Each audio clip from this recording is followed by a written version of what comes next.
Ce groupe mène des pratiques que je continue à qualifier de mafieuses. Oups, il ne mâche pas ses mots, monsieur le ministre. Faut dire que le scandale Véviba est de taille, ou comment cet abattoir a pu mettre sur le marché de la viande avariée.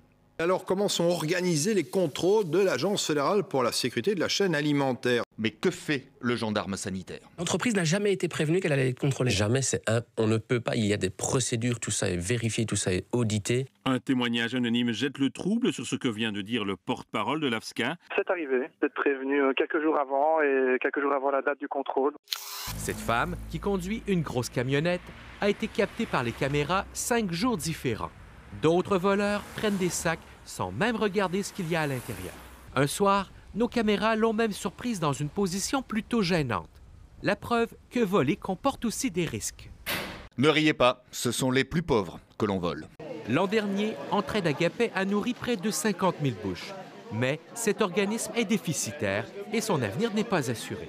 Tout cela parce que des voleurs s'emparent des dons déposés à l'extérieur de sa ressourcerie. Quand on est un citoyen normal, là, puis qu'on a quelque chose ici, là, dans le ciboulot, là, on ne doit pas toucher ce qui est aux autres.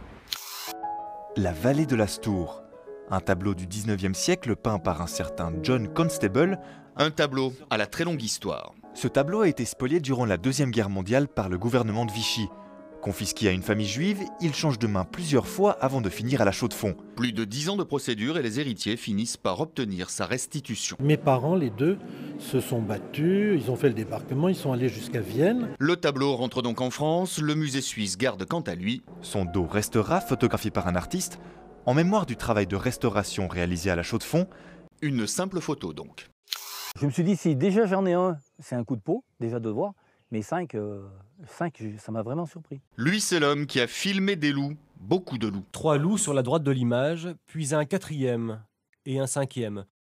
Un film qui vient confirmer la prolifération du loup dans le secteur. Et le loup, ça inquiète plus particulièrement les éleveurs. Juste ici, là, à quelques dizaines de mètres, le loup est venu tuer des brebis là. Pour cet éleveur de vaches, la décision est prise, elles ne sortiront pas cette année.